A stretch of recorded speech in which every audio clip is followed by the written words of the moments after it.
लोग कर्म कांड करते हैं उनको ये नहीं पता कि भगवत भक्ति ही अल्टीमेटली करनी पड़ेगी, नहीं तो कोई भी देवता आपसे प्रसन्न होने वाले नहीं है। इंद्र की पूजा करते थे गोवर्धन पूजा में, लेकिन जब इंद्र को एक बार भोजन नहीं खिलाया रुष्ट हो गए, है ना। लोग बोलते हैं कि अगर हम पूजा छोड़ देंगे तो देवी रुष्ट हो जाएगी, अगर हम पूजा छोड़ देंगे देवता रुष्ट हो जाएगा। अब आप बताइए, जो रुष्ट हो रहा है क्या वो देवता बनने योग्य है? कोई डिवोटी है, वो आदमी बोलते हैं, मुझे कई क्वेश्चन पूछते हैं, बोले प्रभु जी एक भक्त है, वो हमसे नाराज चल रहे हैं प्रभु जी, हमने बहुत उनसे क्षमा याचना करी, मैसेज भेजे, लेकिन वो इतने गुस्से में है ना, वो क्षमा कर नहीं रहे, तो हमें क्या अपराध लगेगा? इस व्यक्ति ने तो अपनी बॉल उसके कोर्ट में भेज दी कि प्रभु जी मुझे क्षमा करी, मुझसे अपराध हो गया। इसने तो बोल दिया, सामने वाला माफ नहीं कर रहा, तो किसको अपराध लग रहा है? चाहे वो सीनियर डिवोटी क्यों ना हो। हाँ तो कर नहीं रहा है फॉरगिव, कर नहीं रहा है फॉरगेट, तो फिर उसकी को अपराध लग रहा है। इसलिए अगर कभी गलती हो जाए तुरंत क्षमा मांग लो, आप ग्वाल उसके कोर्ट में, माफ तो उसे करना है।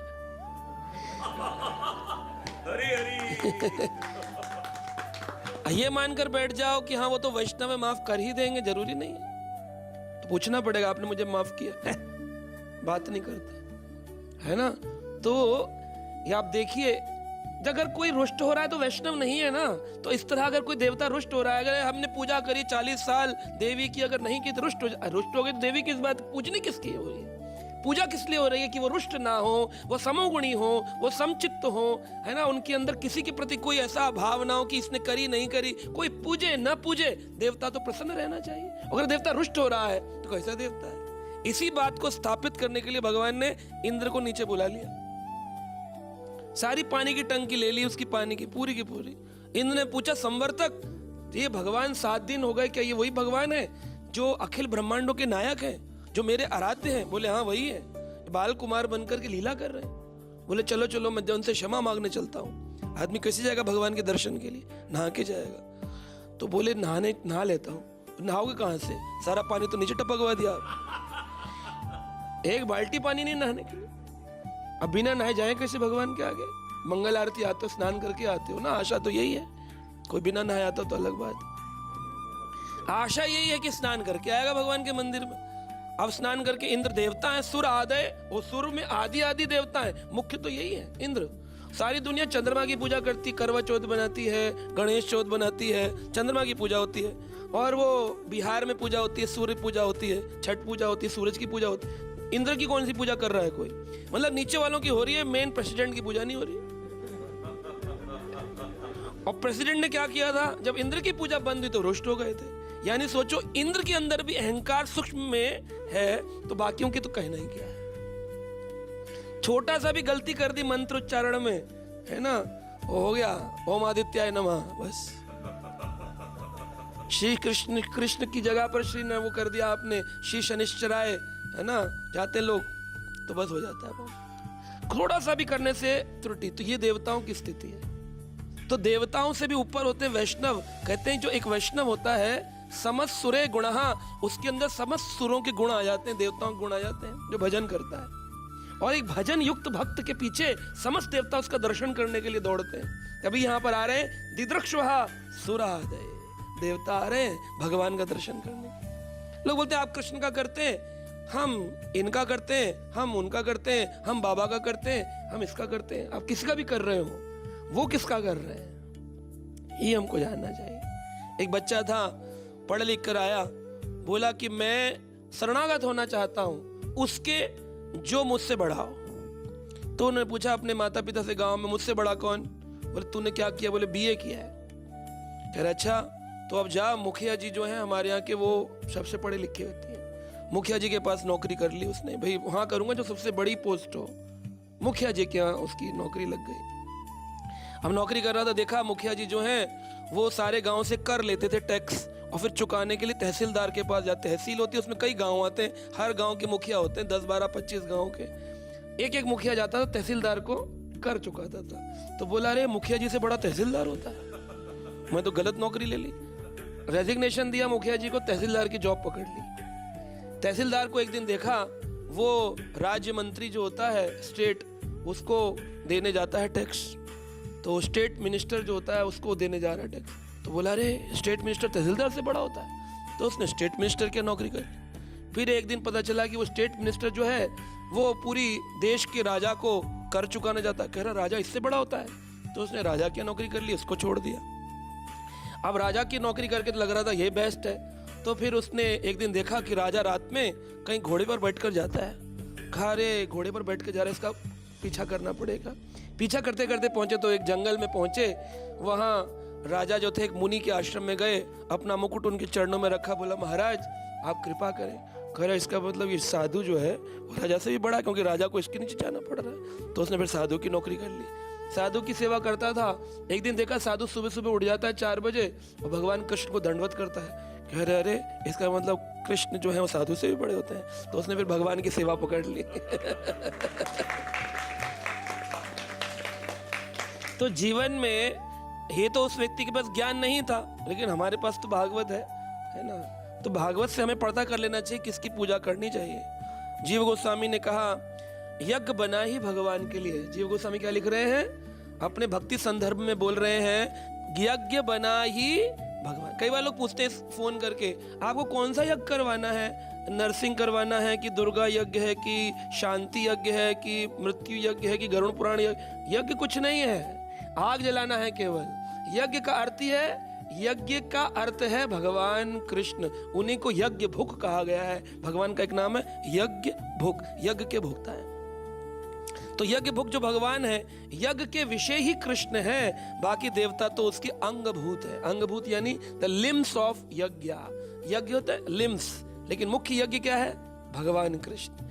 इसलिए जब तक विष्णु का नाम नहीं होगा, कृष्ण का नाम नहीं होगा, कोई भी यज्ञ, चाहे वो राजसु हो, चाहे वो अश्वमेघ हो, चाहे आपके घर का यज्ञ हो, वह पूर्ण नहीं होने वाला है। इसलिए जब पूर्ण आहुति होती है, ओम पूर्णमिदं पूर्णात् पूर्णमुदच्यते पूर्णस्य पूर्णमादाय पूर्णमेवावशिष्यते ओम श्री विष्णु श्री विष्णु श्री विष्णु। आप किसकी पूजा करते हैं, हम तो देवी के भक्त हैं, तो फिर श्री विष्णु काय को बोला। आप बोलो कोई भी मंत्र देख लेना, बड़े बड़े हिंदू सभा हो रही है, यहाँ पर मल्टीपल डेमीगॉड वर्शिप चल रही है ना, लेकिन वहां पर मुख्य यज्ञ भगवान ही है। अगर भगवान को नहीं दिया वो किसी देवता को मिलने वाला नहीं, किसी देवता को नहीं मिलने वाला। तो देवता क्या है, जैसे टैक्स ऑफिसर आपका टैक्स लेता है, लेकिन देता है प्रधानमंत्री को। अब प्रधानमंत्री के पास पावर है, वो रिटर्न में आपको जेल बना कर दे कि आपको पार्क बना कर दे, रोड बना कर दे, ये तो मेन प्रधान के ऊपर आ गया। ऐसे देवता आपसे लेते हैं, आप कोई फल चढ़ाते हो, खीरा धतूरा शिव जी को चढ़ा देंगे अभी, है ना, कुछ भी चढ़ा रहे हैं वो ले लेंगे, ले जाकर किसको देंगे, भगवान। अब भगवान के ऊपर वो आपको फल दे ना दे। इसलिए जो भी देवता अगर कुछ देता भी है तो देता भगवान की कृपा से ही है। इसलिए कहते हैं कि ये अपि अन्य देवता भक्त्या, गीता के अंदर बोला गया है ना 9वें अध्याय के 23 नंबर श्लोक में, ये अपि अन्य देवता भक्त्या यजन्ते श्रद्धया अन्वितः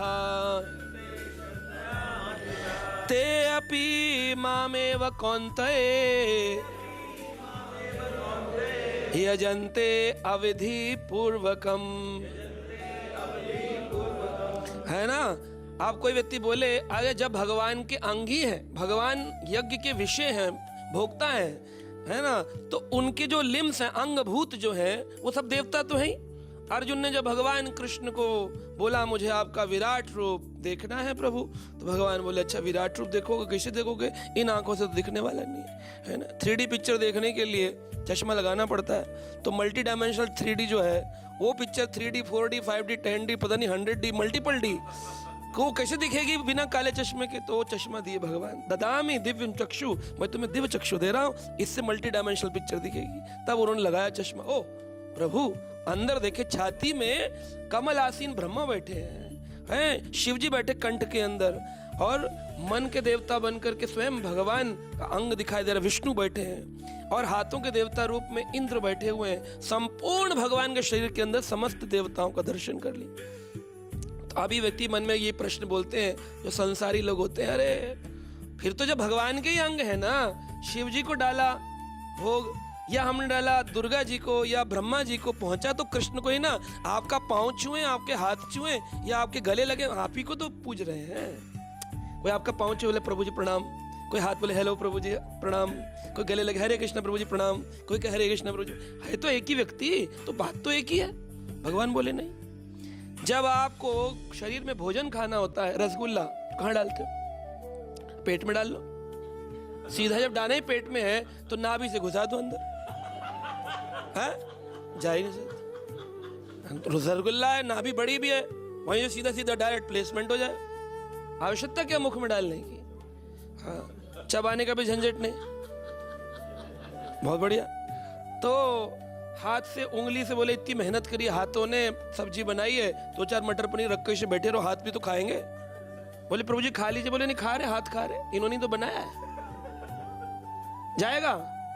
पैर में डालें, हाथ में डालें, पेट में डालें, नाभि कहीं भी डालें, किसी भी अंग भूत में डालें, लेकिन जब तक मुख में नहीं डालेंगे तो शरीर के अंदर जाएगा नहीं। और शरीर साथ साथ में वो क्या हो जाएगा? कमजोर हो जाएगा, क्योंकि अंदर भोजन नहीं गया। 3 दिन 10 दिन 15 दिन हो गए, अंदर शरीर में भोजन नहीं गया। जैसे ही पेट में डालेंगे पूरे शरीर में शक्ति का संचार हो जाएगा। तो इसीलिए कहते हैं कि एक कृष्ण की पूजा करने से समस्त देवता प्रसन्न हो जाते हैं, जिस प्रकार एक मुख में भोजन डालने से समस्त शरीर के अंग प्रसन्न हो जाते हैं। तो अगर कोई व्यक्ति पेट के द्वारा यानी नाभि के द्वारा रसगुल्ला खाने का प्रयास कर रहा दिखे तो आप क्या बोलेंगे उसे? आप हंसेंगे या कहेंगे वेरी नाइस? क्यों हंस रहे हैं भाई? नाभि में डाला, गलती क्या कर रहा है? यही तो जाना अंत में, तो सही डाल रहा है। लेकिन बोलेंगे ये जो पूजा है ना, ये कैसी है? अविधि पूर्वक पूजा तो हो रही है, लेकिन उसमें जा नहीं रहा है। लेटर लिख रही है दुनिया, प्रभु के आप संदेश भेज रहे हैं, पहुंच नहीं रहा है, क्योंकि ऊपर एड्रेस प्रॉपर नहीं है। चिट्ठी तो सब डालते हैं, एड्रेस प्रॉपर नहीं है। तो एड्रेस क्या है? तो एड्रेस डालना है to supreme personality of Godhead Shri Krishna, care of, नीचे डाल दो इसमें इंद्र को देना, वरुण को देना, चंद्र को, तब चला जाएगा। हाँ, लेकिन आपने लेटर का एड्रेस ही गड़बड़ कर रखा है तो कैसे पहुंचेगा? एक व्यक्ति श्रीधर स्वामी अपने टीका में, इसी श्लोक की टीका श्रीधर स्वामी ने लिखी, जैसे भक्तिसिद्धांत महाराज पढ़ा करते थे। चैतन्य महाप्रभु ने कहा कि कौन सा आचार्य है जो श्रीधर स्वामी को नहीं मानता, चैतन्य चरितामृत में लिखा। जबकि श्रीधर स्वामी विष्णु संप्रदाय में आते हैं, रुद्र संप्रदाय में, लेकिन फिर भी उनकी टीका को बहुत प्रमाणिकता चैतन्य महाप्रभु ने दी। श्रीधर स्वामी कहते हैं जो यज्ञ है उसमें जब घी डालना होता है, आप यज्ञ करते हैं, लकड़ी लगाते हैं, कैम्फर कपूर लगाते हैं, और स्वामी जी बैठ जाते हैं यहाँ पर लेकर के पुजारी, और कहते हैं उठा के घी स्वाहा। तो किधर डालते हैं? सेंटर में डालते हैं, किनारों में डालते हैं? थोड़ा थोड़ा किनारे में डालो, घी तो बह करके चले ही जाएगा लकड़ी के अंदर। किनारे में डालो, स्वाहा स्वाहा स्वाहा स्वाहा, जाएगा जाएगा तो है ही धीरे धीरे, लेकिन ऊपर से अग्नि बुझनी शुरू हो जाएगी। लेकिन इसलिए बीच में उठाकर वो यज्ञ पात्र स्वाहा सेंटर में क्यों डालते हैं?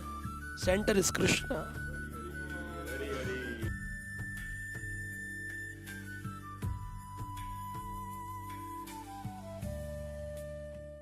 Subscribe now and press the bell icon. Never miss an update.